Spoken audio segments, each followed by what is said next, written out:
Hello, my name is Benjamin May, principal bass of the Pittsburgh Philharmonic. I would like to welcome you to episode 1 of the Pittsburgh Philharmonic podcast.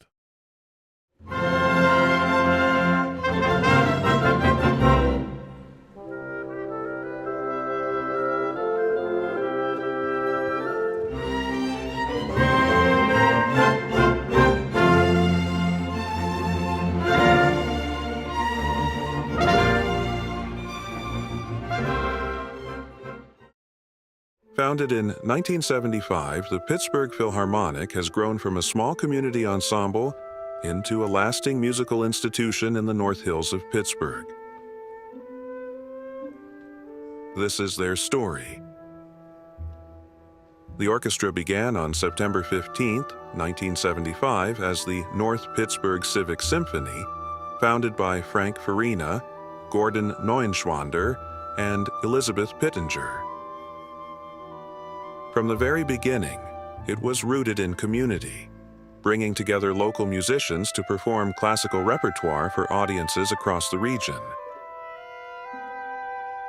In its early years, the orchestra performed in schools, churches, and even shopping malls, making music accessible and visible throughout the North Hills. By the late 1970s, under the direction of founder Frank Farina, the ensemble had established itself as a vibrant part of the local cultural landscape. Through the 1980s, the orchestra passed through several phases of leadership, including conductors Thomas DeBlasis and Woody Brown, as it continued to grow and strengthen its presence in the community. By the late 1980s, John C. Mitchell took the helm, guiding the orchestra into a new level of organizational maturity. In 1992, the organization formally incorporated as a nonprofit, marking its transition from a grassroots ensemble into a structured and enduring institution. As the orchestra continued to grow, so too did its identity. By the mid-1990s, the North Pittsburgh Civic Symphony became the North Pittsburgh Philharmonic, reflecting a broader artistic vision and expanding reach. During this period, conductor Bruce Laufer led the orchestra through a transitional era, laying the groundwork for its next phase.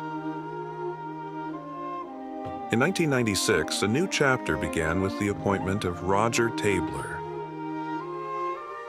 Under his leadership, the orchestra expanded its repertoire, strengthened its identity, and built a dedicated base of musicians and audiences. In 2007, the organization adopted its current name, the Pittsburgh Philharmonic, reflecting its role within a wider regional community. Following Tabler's departure in 2009, the orchestra entered a period of transition, marked by guest conductors and significant changes in membership. It was a moment of uncertainty, but also one that would lead to renewal. In 2011, conductor Edward Leonard assumed leadership, beginning a period of rebuilding and revitalization. Over the following years, the orchestra regained stability, welcoming new musicians while maintaining its connection to long-standing members. In 2019, Daniel Nesta Curtis took the podium, continuing the orchestra's development into the modern era. In 2024, Daniel stepped down after a fruitful 5-year tenure, prompting a search for new leadership. From that search emerged the current conductor, Jeffrey Klefstad, who has brought renewed energy, expanded the orchestra's repertoire, and drawn in a new generation of musicians. Today, under the direction of Jeffrey Klefstad, the Pittsburgh Philharmonic continues its mission, bringing together musicians from across the region to perform, to collaborate, and to share music with the community. From its founding in 1975 to the present day, the orchestra's history is defined not only by its conductors, but by the generations of musicians who have sustained it.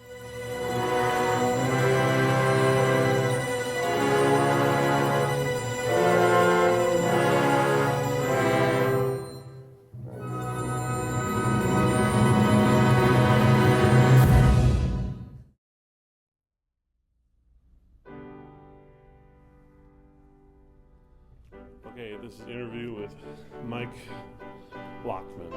Correct. And you are president of the orchestra? Yes, I'm president of the board of directors for the Pittsburgh Philharmonic. I've been that position for about 5 years. I have one more year to go, and then I'll pass it on to some younger guy. So, Mike, tell me just a little bit about your background. Well, I was a high school band director in a public school for 38 years.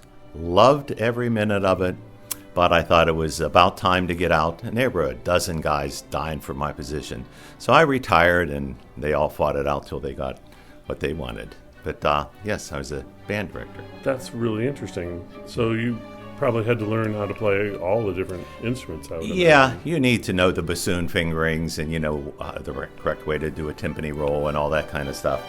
But at the high school level, those kids are pretty darn good by then. Oh yeah, if you're in 4th or 5th grade, you pull your hair out then. But in the high school, they're pretty accomplished, so they got their thing down. You're like really making music. So tell me, how did you arrive at the Philharmonic? How long have you been with the organization? This is my 21st year. Yes, the way I got interested was my daughters are both musicians. Brittany is an oboist and Ashley is a flutist. And they were doing the student side-by-side concerts in the summer. And I would bring them to rehearsal, and somebody says, "Oh, you play trumpet, don't you?" Yes. "We need a trumpet sub here for this next concert. Would you be willing to play?" I said, "Yeah, sure, I'll play. I'm coming anyway." So one thing after another, they kept needing subs, and then Roger Tabler was the director way back then, and I auditioned, and I've been sitting in that seat ever since. That's fantastic. So what do you like about the orchestra? What keeps you staying in the orchestra, and where do you see it going forward? I've been in the orchestra for 3 or 4 different directors, and it seems each one brings something different to the orchestra. Jeffrey is a taskmaster. He really is attention to detail. Everything has to be right in the style of the piece, which is outstanding.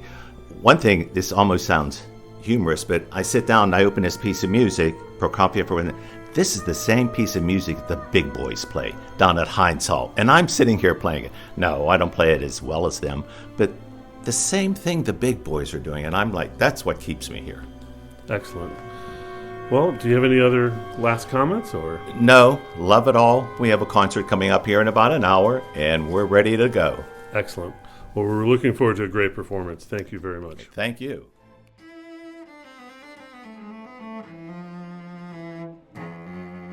So we'll start with your name. All right, Rachel Smith. All right, Rachel. So just tell me a little bit about your background on the cello. I started playing cello when I was 6, and I went to Duquesne for a bachelor's in performance, and then that's it. I have been playing cello my whole life. Awesome. How did you get involved with the Philharmonic? I was friends with 2 conductors prior to this, Eddie Leonard, and he asked me to sub for one of their cellos, or their principal that was like kind of back and forth, and then he never came back, so I stayed. That's a good. Okay, and then now that you've been in the orchestra for how many years? At least 10. Wow. Yeah. Well, that's really impressive. Yeah. So now that you really know the orchestra well, what keeps you coming back? I love this group. I love everybody in it. I think it's a great place for people to have like a positive relationship with performance, and yeah, I just think it's really fun. And then last question, where do you see us in the future? I like what we're doing. I like the direction that we're under with Jeffrey. I just like being able to play really good music together, and I just hope to continue to do that. Actually, though, I do think we should start doing like smaller groups, kind of like outreach like Like ensembles. chamber stuff? Yeah, I would love that. That would be fun. Yeah, that would be really fun. But Excellent. other than that, yeah. Thank you so much for your time. Thank I really you. appreciate it. Yeah, absolutely.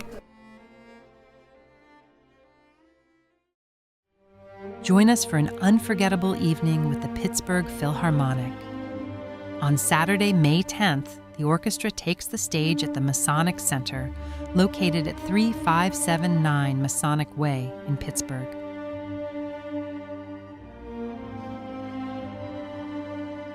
The program will feature Ralph Vaughan Williams' Symphony No. 5, a deeply expressive and serene masterpiece of the 20th century repertoire. We'll also present the first movement of the Sansa Cello Concerto No. 1, performed by the winner of our Young Artist competition, showcasing the next generation of exceptional talent. And in celebration of new music, the concert will include the world premiere of The Village and the Hero's Last Stand, a powerful new work by the Young Composers Competition winner, J. Pizak. In addition to the concert, we're proud to continue our commitment to music education through our annual Student Side-by-Side program.